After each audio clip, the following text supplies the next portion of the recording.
Good morning. हम देखते हैं आज विमी विश्लेषण के अनुप्रयोग। पहला अनुप्रयोग हमने देखा था कि विमी विश्लेषण के आधार पर किसी भी समीकरण की शुद्धता की जांच करना। जैसे कोई हम समीकरण लिए थे, उनके दोनों पक्ष यदि बराबर आते हैं तो हम ये मान लेते हैं कि वो समीकरण कैसा है, शुद्ध समीकरण है। उसी प्रकार इसका दूसरा प्रयोग है भौतिक राशियों में संबंध स्थापित करना। अब यदि हमें ये ज्ञात है, यदि ये ज्ञात हो कि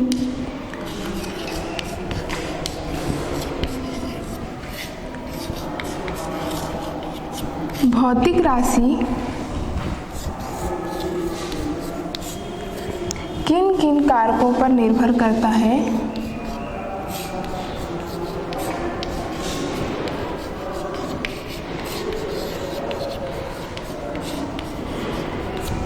यदि ये ज्ञात हो कि भौतिक राशि किन किन कारकों पर निर्भर करता है, तो उस समय उनकी विमाएं लिखकर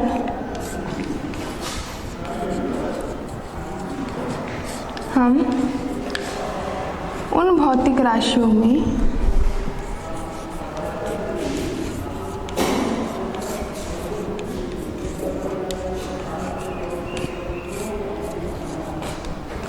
संबंध स्थापित कर सकते हैं।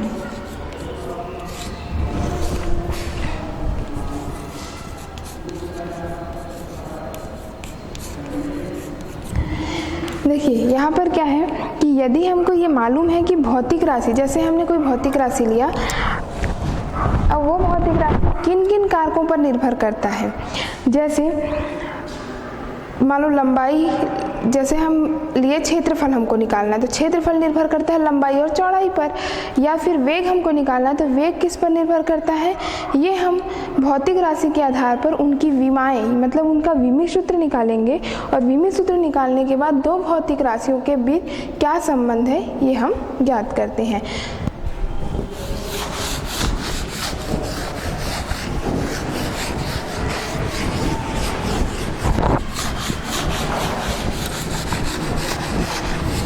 इसका हम एक उदाहरण देखते हैं।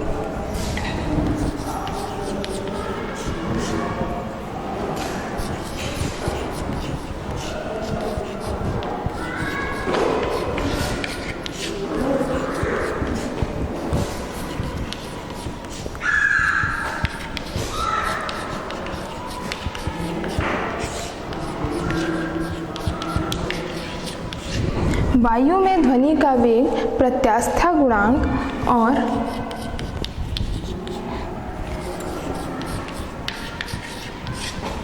घनत्व पर निर्भर करता है।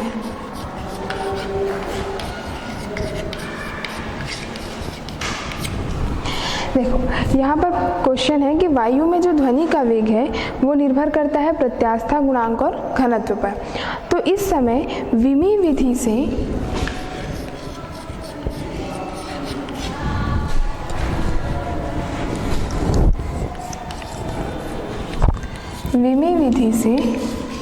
वेग का सूत्र निकालना है। यदि हमको ये मालूम है कि ध्वनि का वेग किस पर निर्भर करता है, प्रत्यास्था गुणांक और घनत्व पर, तो हम विमी विधि की सहायता से, मतलब विमी समीकरणों की सहायता से उसके वेग का सूत्र निकालेंगे। तो यहाँ पर हम ये मानते हैं, माना V अनुक्रमानुपाती है प्रत्यास्था गुणांक E इंटू A और D टू B के। मतलब यहाँ पर जो हम ध्वनि का वेग V है वो निर्भर करता है प्रत्यास्था गुणांक E और घनत्व D पर। इसको हम दे देते हैं समीकरण 1। अब यदि हम अनुक्रमानुपाती चिन्ह हटाते हैं तो अनुक्रमानुपाती चिन्ह के बदले लगेगा बराबर, और यहाँ पर एक नियतांक लगता है K, E into A D into B, समीकरण 2। ये हो गया। अब यहाँ पर देखते हैं कि ये जो K है, K क्या है, K विमाहीन राशि है।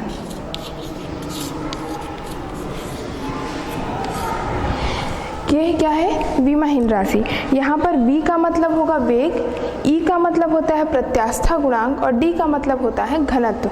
लेकिन जो k है, क्योंकि k कहाँ से आया, जब हमने अनुक्रमानुपाती चिन्ह को बराबर में बदला उस समय हम एक नियतांक कांस्टेंट मान लेते हैं k, तो k क्या है, एक विमाहीन राशि होगी। अब यहाँ पर देखते हैं v मतलब वेग की विमा, वेग की विमा हो जाएगा L t माइनस 1। वेग की विमा क्या होगी, L t माइनस 1। मतलब हम इसको विमीय सूत्र के रूप में लिखें तो हम लिख सकते हैं m0 L t माइनस 1। इसका वेग का विमीय सूत्र हो जाएगा m0 L t माइनस 1। अब यहाँ पर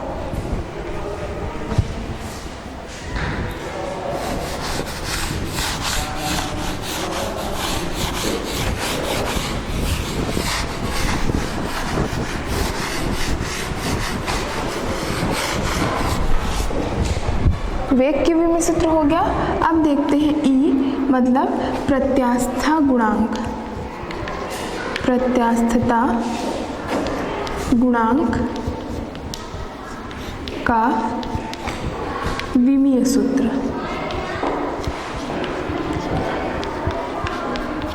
अब यहाँ पर प्रत्यास्था गुणांक का विमीय सूत्र होगा m L minus 1 t minus 2। क्या हो जाएगा, m L minus 1 t minus 2, ये होगा प्रत्यास्था गुणांक का विमीय सूत्र। अब d मतलब होता है घनत्व, घनत्व का विमीय सूत्र होगा m L माइनस 3 t0, ये हो जाएगा m L माइनस 3 t0। अब हम वेग के विमीय सूत्र को, प्रत्यास्था गुणांक का और d मतलब घनत्व के विमीय सूत्र को समीकरण 2 में रखेंगे। समीकरण 2 से, समीकरण 2 है v is equal to k e into a और d e का पावर b। समीकरण 2 है v is equal to k e की पावर a और d की पावर b है। वेग का विमीय सूत्र है m0 L t minus 1 is equal to k, ये है प्रत्यास्था गुणांक, इसका विमीय सूत्र है m L minus 1 t minus 2 a और घनत्व का विमीय सूत्र होगा m L माइनस 3 t की पावर 0 b।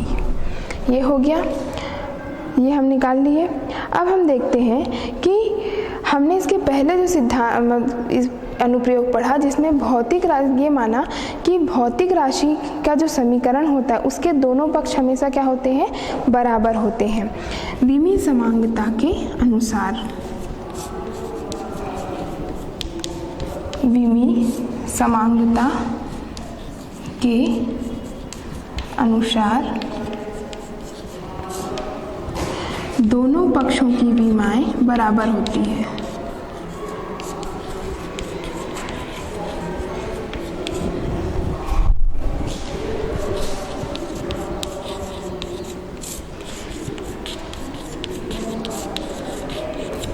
ठीक है, विमीय समांगता का जो सिद्धांत है उनके अनुसार दोनों पक्षों की, जो लेफ्ट हैंड साइड और राइट हैंड साइड दोनों पक्षों की विमाएं क्या होंगी, बराबर होंगी। तो सबसे पहले हम m की तुलना करते हैं। m की गुणांकों की तुलना करने पर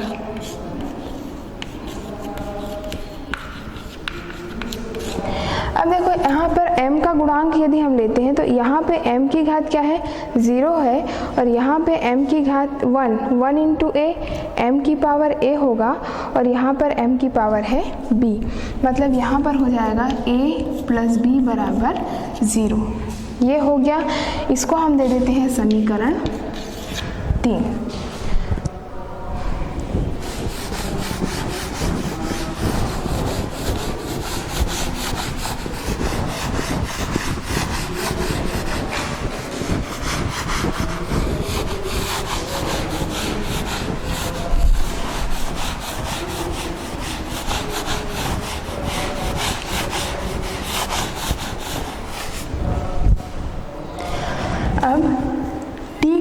पूर्णांकों की तुलना करने पर।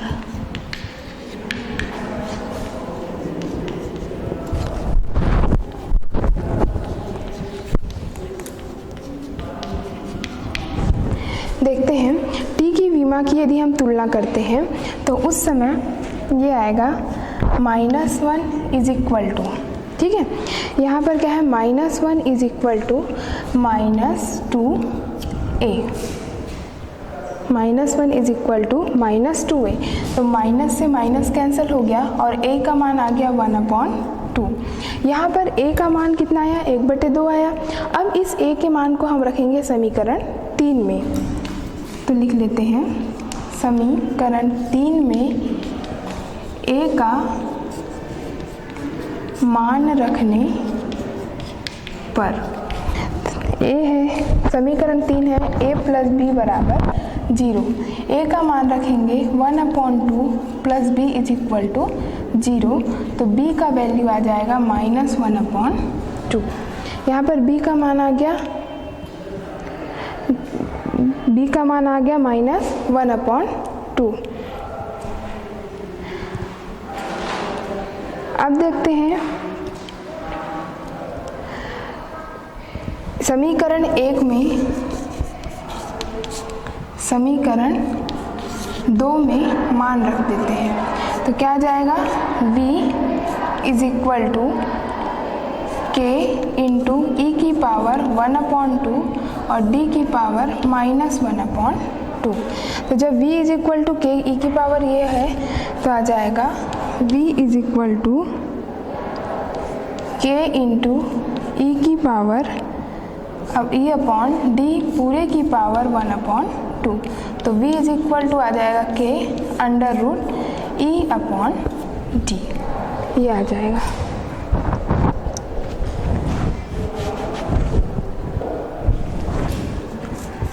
ठीक, अब देखते हैं ये आ गया v का वैल्यू, मतलब हमको वेग के लिए जो समीकरण हमको ज्ञात करना था वो वेग का समीकरण है k under root e upon d।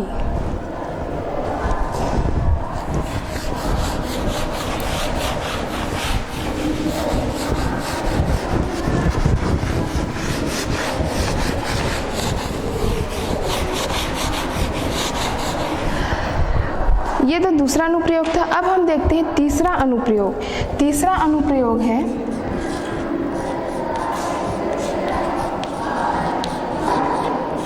एक पद्धति के मात्रक को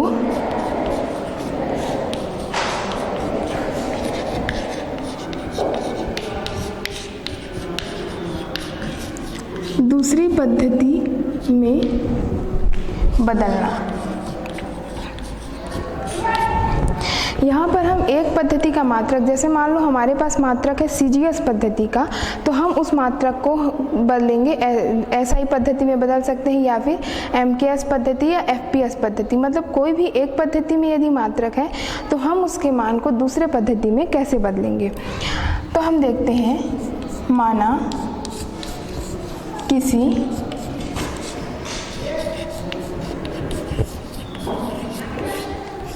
किसी भौतिक राशि का विमीय सूत्र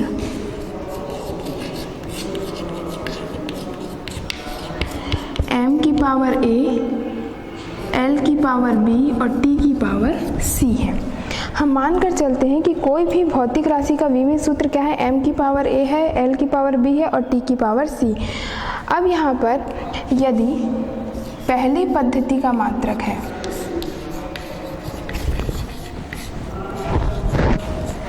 पहली पद्धति का मात्रक है तो उसमें m1, l1 और t1 होगा उसका मान, और यदि दूसरी पद्धति का मात्रक है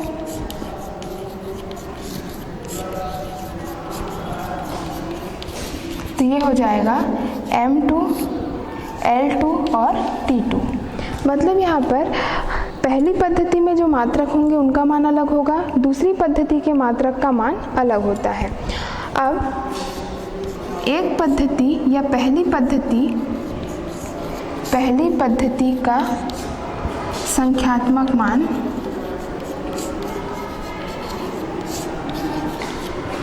मान n1 है और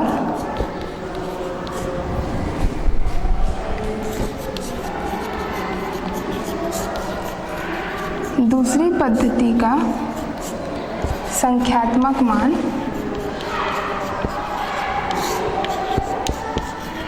n2 है। यहाँ पर क्योंकि यदि मात्रक बदलेंगे तो उनके मान में भी परिवर्तन आएगा, इसलिए पहली पद्धति का संख्यात्मक मान हम लिए n1 और दूसरी पद्धति का संख्यात्मक मान हम लिए n2।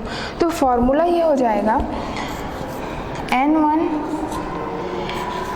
m1 l1 t1 ma b c, ये हो गया। और ये हो जाएगा n2 m2 l2 t2, इसकी पावर a, ये b और ये c।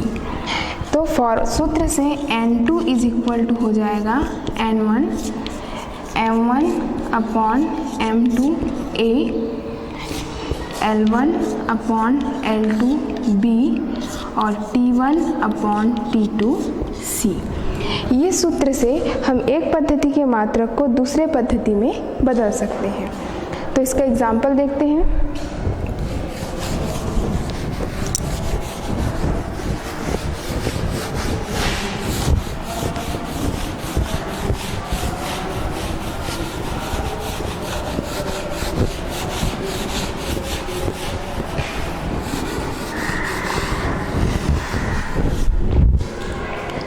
देखो पहला एग्जाम्पल है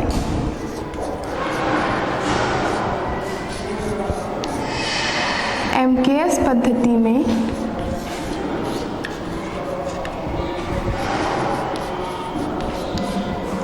कार्य का मात्रक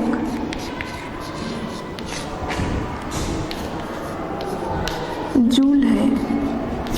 यहाँ पर हम लेते हैं कि MKS पद्धति में यदि हम कार्य का मात्रक लेते हैं तो वो क्या है, जूल है। और यदि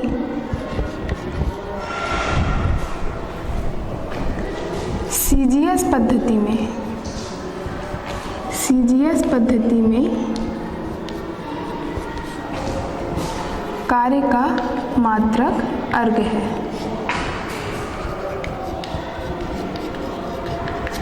देखो यहाँ पर मात्रक यदि पद्धति बदल गई तो दोनों का मात्रक बदल जाता है। जैसे MKS पद्धति में कार्य का मात्रक है जूल और CGS पद्धति में कार्य का मात्रक है अर्ग। अब यहाँ पर हमको ये दिखाना है कि हम MKS पद्धति से मात्रक को किस में परिवर्तित करेंगे, CGS पद्धति में। MKS पद्धति से मात्रक को CGS पद्धति में परिवर्तित करने पर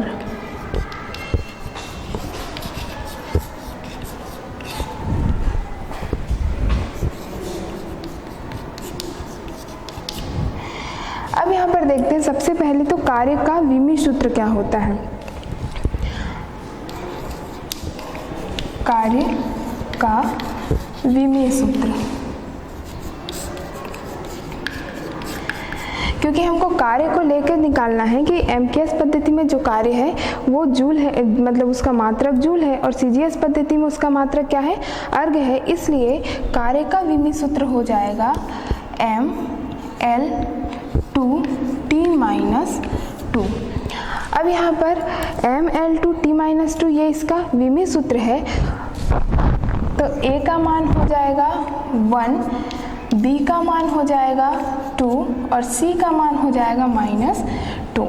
अब ये क्योंकि हम हमेशा कंपेयर करते हैं कि विमीय सूत्र MA है, LB है और T की पावर C है। तो यहाँ पर जो M का पावर A है तो A बराबर होगा 1 के, B बराबर होगा 2 के और C बराबर होगा -2 के। ये हम मान लिए। अब MKS और CGS पद्धति को लेते हैं।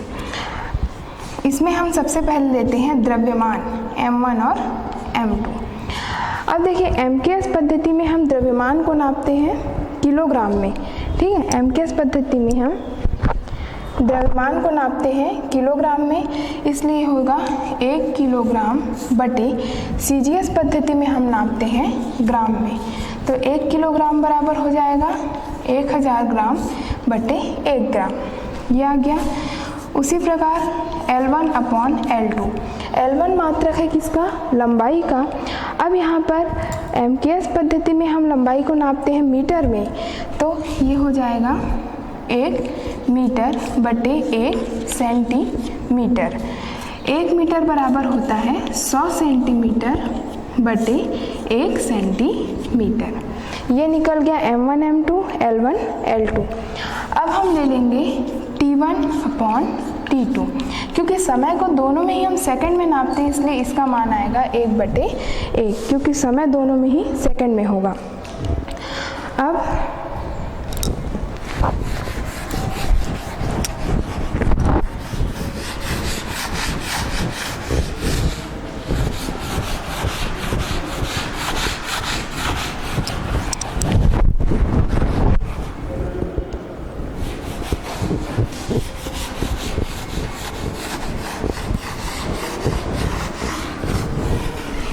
अब हम देखते हैं सूत्र से। हमारा सूत्र है N2 is equal to N1 M1 upon M2 A, L1 upon L2 B और T1 अपॉन T2 C। ये है सूत्र से। अब यहाँ पर आ जाएगा N2 equal to N1, M1 का अपॉन M2 हम निकाले थे 1000 अपॉन 1। अब A का मान है 1, L1 का मान हम लिए थे 100 अपॉन 1 और B का मान है 2, इसका लिए थे 1 अपॉन 1 और C का मान है -2। तो ये हो जाएगा N2 इक्वल टू N1। 1000 का पावर 1, 1000 को हम लिख सकते हैं 10 की घात 3। उसी प्रकार 100 को हम लिख सकते हैं 10 की घात 2 और ये हो जाएगा पूरे की घात 2, क्योंकि 1/1 की घात ऋण 2 है, मतलब 1 का घात यदि ऋण 2 है, 1 का घात यदि ऋण 2 है मतलब वो मान होगा 1, इसलिए हम इसको ले लेंगे 1। तो N2 इज इक्वल टू होगा N1। अब यहाँ पर देखते हैं 10 की घात क्या है, 3 है, और यहाँ पर 10 की घात 2 दूनी 4 है, तो यहाँ पर N2 इज इक्वल टू हो जाएगा N1, 10 की घात 3 और 10 की घात 4 हो जाएगा ये 10 की घात 7। अब क्योंकि ये MKS पद्धति में है, इसको हम बदल रहे हैं CGS पद्धति में, तो यहाँ पर N1 इज इक्वल टू होगा 1, N1 का मान हम ले लेंगे 1, तो N2 इज इक्वल टू आएगा 1 इंटू 10 की घात 7, तो N2 का मान आ गया 10 की घात 7 अर्ग। ठीक है।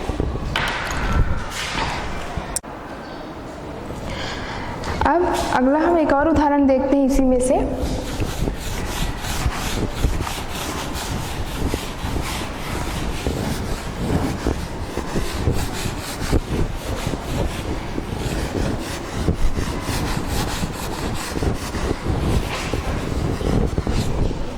देखिए अगला उदाहरण भी हम इसी सवाल में देखते हैं कि एक राशि की मात्रक को हम कैसे दूसरी राशि में परिवर्तित कर सकते हैं।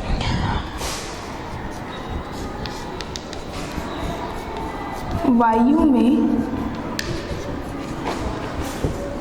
ध्वनि का वेग, ठीक है, वायु में ध्वनि का वेग हम मान लेते हैं 332 मीटर पर सेकेंड है। कितना है, 332 मीटर पर सेकेंड है। अब विमी समीकरण की सहायता से हम क्या करेंगे, विमी समीकरण की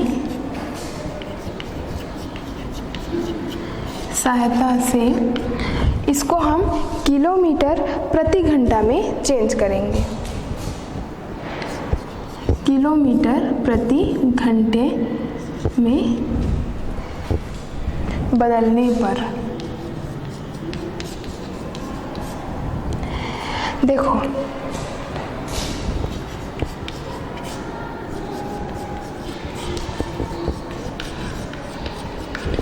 देखिए यहाँ पे क्या करना है हमको कि ध्वनि का वेग, मतलब जो हमारा वायु है, वायु में कोई ध्वनि एक स्थान से दूसरे स्थान तक हम ये मान कर चल रहे हैं कि उसका वेग कितना है, 332 मीटर प्रति सेकंड है।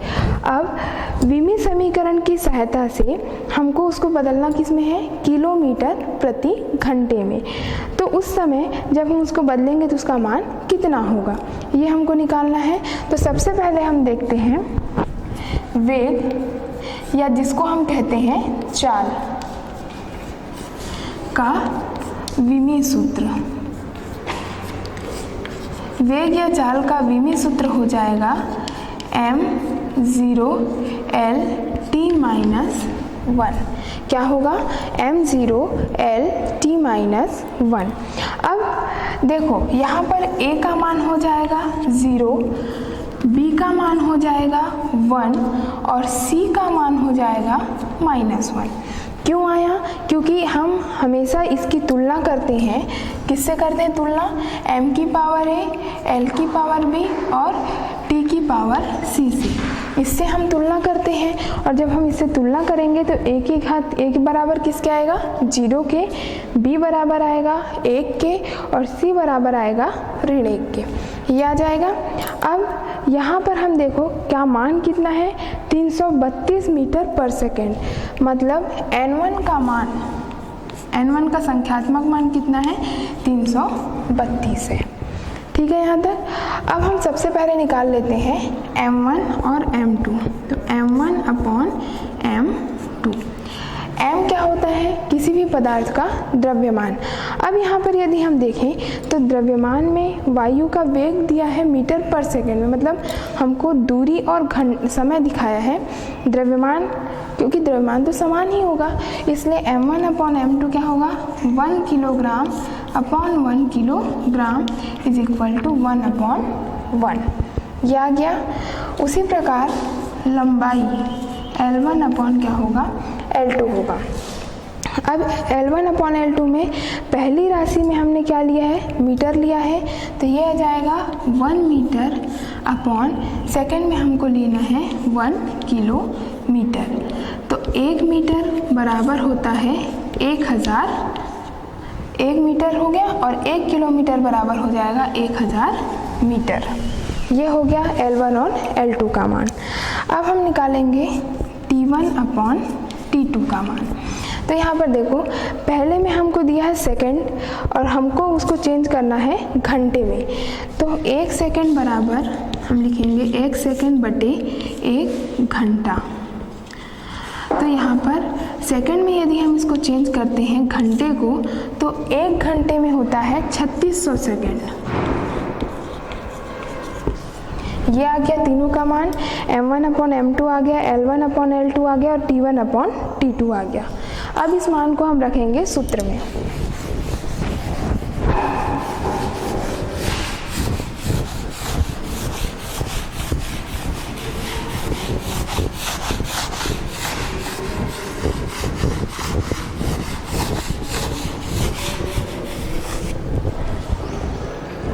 देखो इसका सूत्र होता है N2 is equal to N1 m1/m2 A, L1/L2 B और T1/T2 C, ये होगा।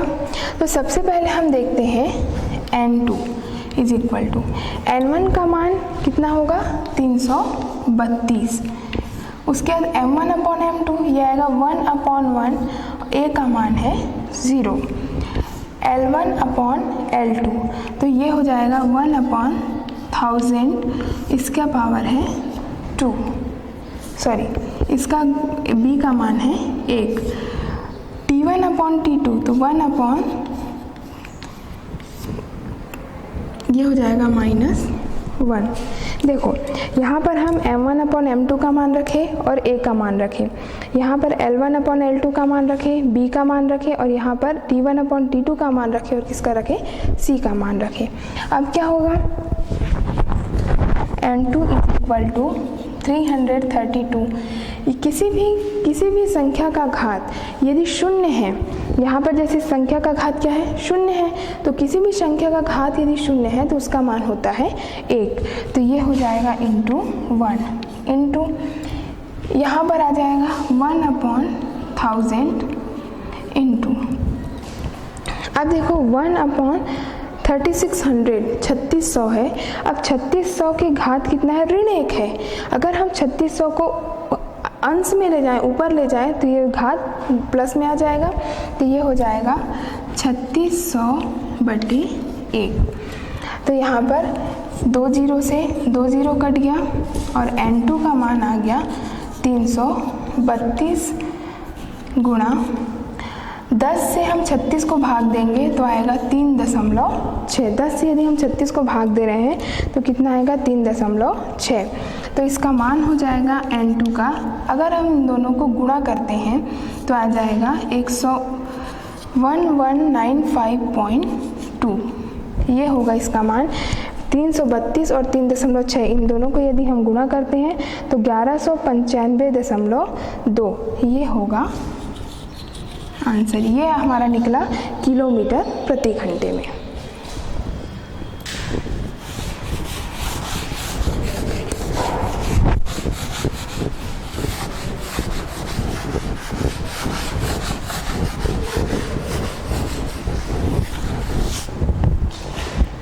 अब अगला एक और उदाहरण देखते हैं।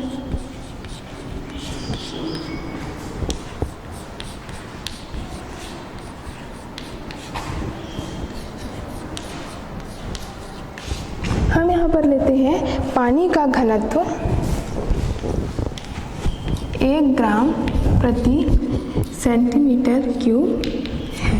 हमने ये माना कि पानी का घनत्व कितना है, 1 ग्राम सेंटीमीटर घन सेंटीमीटर है। अब इसका मान एसआई पद्धति में ज्ञात करना है।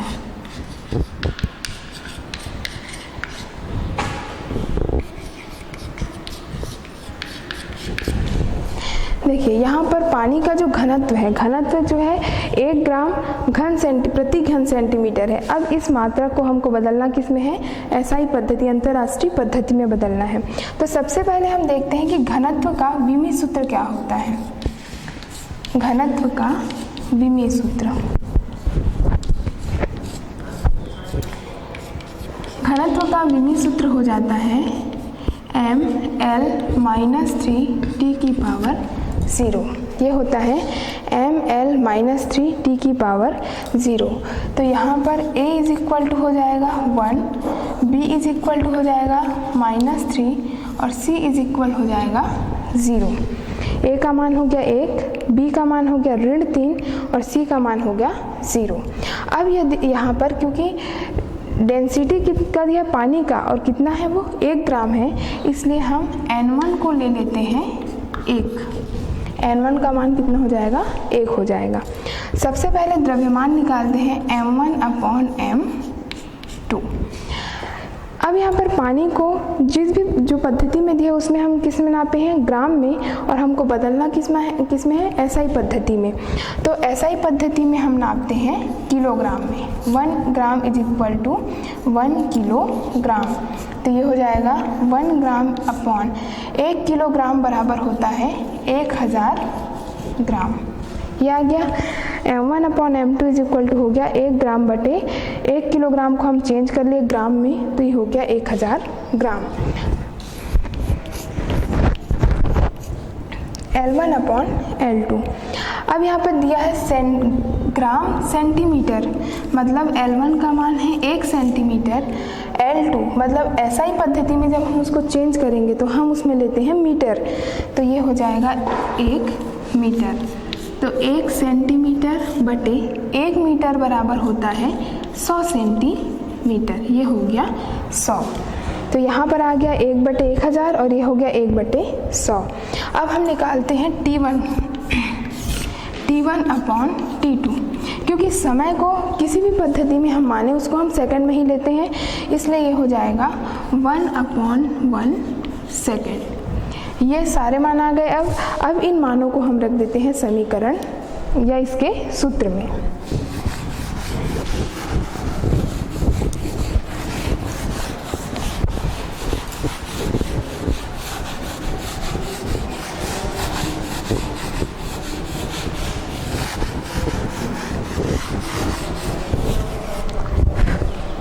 अब देखो इसका सूत्र होता है N2 is equal to N1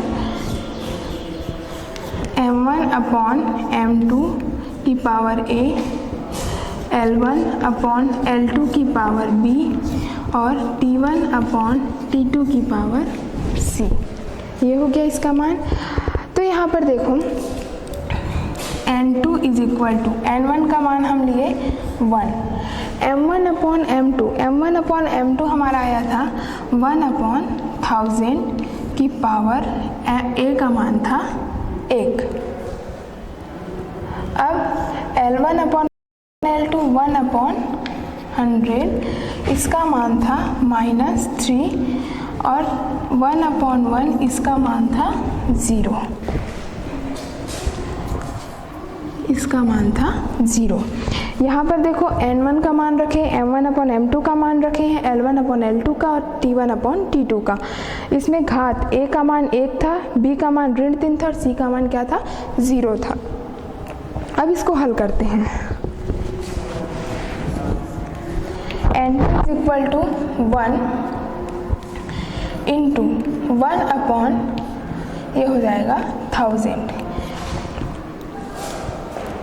देखो यहाँ पर क्योंकि ये 1 अपॉन 100 है और इसका घात कितना है ऋण 3 है। अगर हम 100 को ऊपर अंश में ले जाते हैं तो ये घात क्या हो जाएगा प्लस में हो जाएगा। तो ये यहाँ पर आ जाएगा 100 की पावर 3 ये हो गया और 1 अपॉन 1 की पावर 0 मतलब ये हो गया 1। तो N2 इज इक्वल टू आएगा 1 इंटू 1 अपॉन 1000 इंटू 100 की पावर 3 है तो 3 बार मल्टीप्लाई करेंगे तो 3 1 2 3 3 0 से 3 0 कट गया। तो N2 का मान कितना आ गया 1 इंटू 100 इंटू 10 हो गया 1000 मतलब N2 का मान आ गया 1000 किलोग्राम प्रति मीटर घन मीटर। अब इसका आंसर क्या आया 1000 किलोग्राम प्रति घन मीटर। ठीक है। इस प्रकार हम एक पद्धति में यदि कोई राशि दी है तो उसको हम आसानी से दूसरी पद्धति में बदल सकते हैं। ये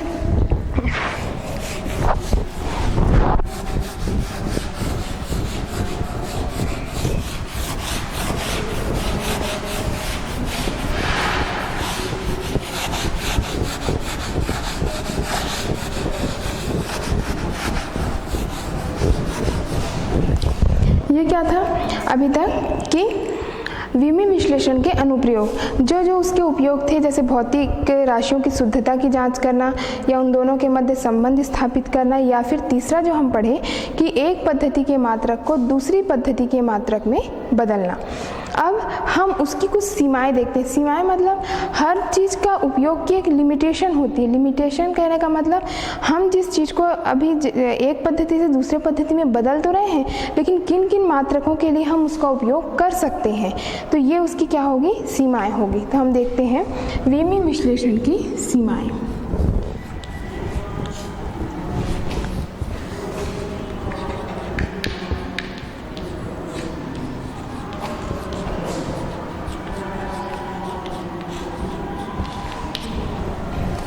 देखो, पहला विमीय विश्लेषण का सीमाएं है कि इस विधि से जो हम व्यंजक प्राप्त करते हैं या जो विमीय सूत्र हम प्राप्त करते हैं, उस व्यंजक में जो विमाहीन राशि आती है, जैसे k आ गया, 1/2 आ गया या 2 पाई आ गया, ये सब क्या होती है विमाहीन राशि। तो हम विमाहीन राशियों का अर्थात नियतांक का मान ज्ञात नहीं कर सकते।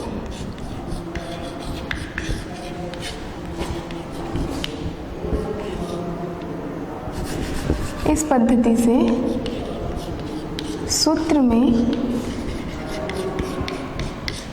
आने वाले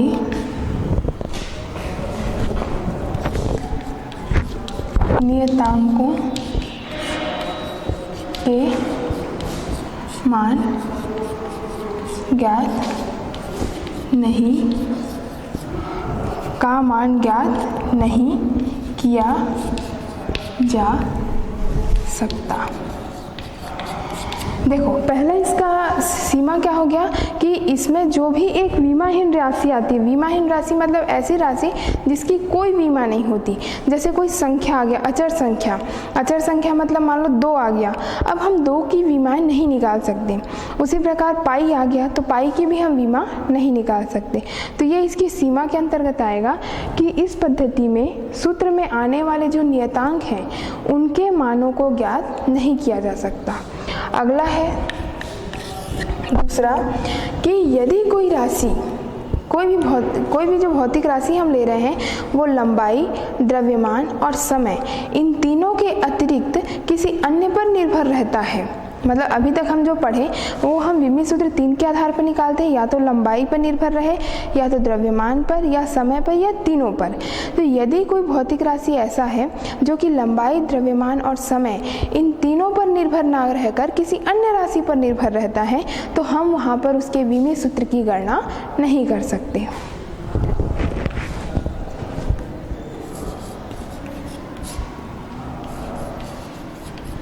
इस पद्धति में यदि कोई भौतिक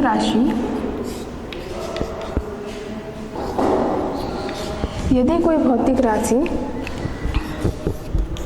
लंबाई, द्रव्यमान, समय के अतिरिक्त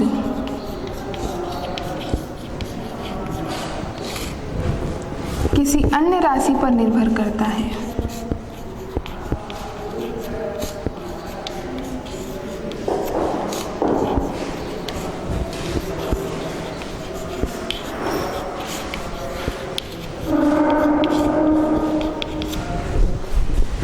तब हम उनका विमीय सूत्र नहीं निकाल सकते।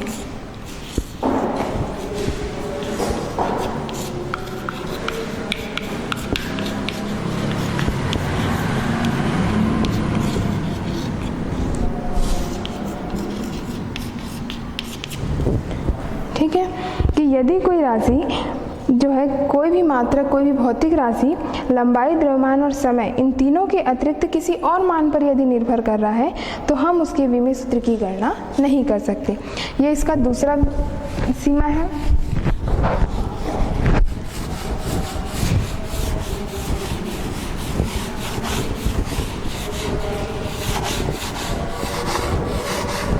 अब देखते हैं इसकी तीसरी सीमा।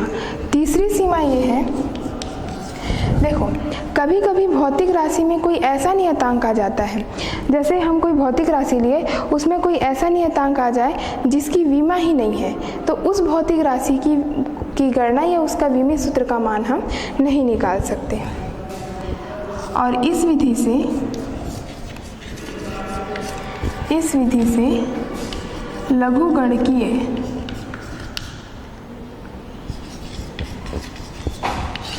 या त्रिकोणमिति, देखो इस विधि से हम लघुगणकीय मतलब लॉग से रिलेटेड जो क्वेश्चन है, लॉग का मान निकालना है या लॉग से रिलेटेड जो सवाल होते हैं उनका, या फिर त्रिकोणमिति मतलब जो ट्रायंगल से रिलेटेड जो सवाल होते हैं उनका मिति समीकरण ज्ञात नहीं कर सकते।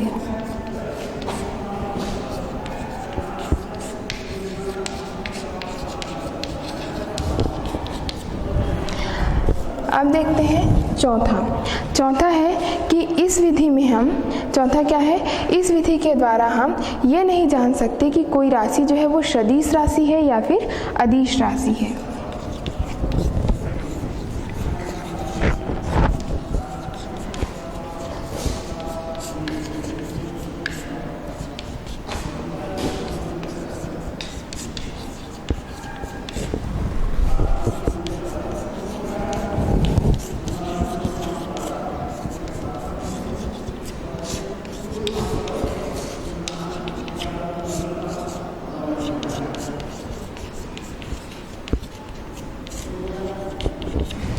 देखो ये इसकी 4 विमी विश्लेषण की सीमाएं हुई। पहला सीमा ये है कि यदि हमारे पास कोई ऐसा व्यंजक है जिसमें कोई विमाहीन राशि मतलब कोई नियतांक अचर राशि है तो उस राशियों के विमी सूत्र का मान हम नहीं निकाल सकते। सेकंड, यदि कोई भौतिक राशि लंबाई, द्रव्यमान या फिर समय इन तीनों के अतिरिक्त किसी अन्य राशि पर निर्भर करता है तब भी हम उसके मान की गणना नहीं कर सकते। तीसरा देखते हैं कि इस विधि में जो लघुगणक मतलब लॉग से रिलेटेड जो सवाल होते हैं या फिर त्रिकोणमिति समीकरण को हम ज्ञात नहीं कर सकते। और चौथा है कि इस विधि के द्वारा हम ये नहीं बता सकते कि जो राशि हम ले रहे हैं वो सदिश राशि है या कि अदिश राशि। तो इस प्रकार इनको छोड़कर बाकी अन्य राशियों की हम विमी सूत्र निकाल सकते हैं। तो आज हम यहाँ पर पढ़े विमी विश्लेषण के जो उपयोग होते हैं कि क्या क्या उसके उपयोग थे और उनकी सीमाएं क्या होती हैं। धन्यवाद।